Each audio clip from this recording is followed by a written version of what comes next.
The Italian manufacturer was scheduled to bring its latest unit to the last pre-season test at the Losail track, but a change of plan has delayed the new motor's introduction to the season opener at the same venue on 18th of March.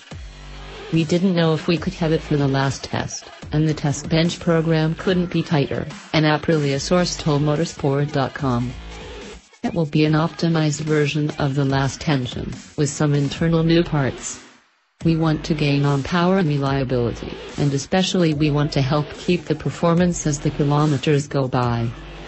A lack of engine performance and reliability was one of the biggest problems faced by Alexis Figaro last year, and the lack of acceleration has continued to hold back Aprilia in the pre-season testing.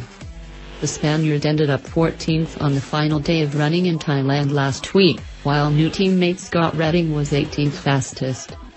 Espargaro highlighted the urgent need to update the RSGP's engine after the opening test in Sepang, and reiterated this request at the IROM.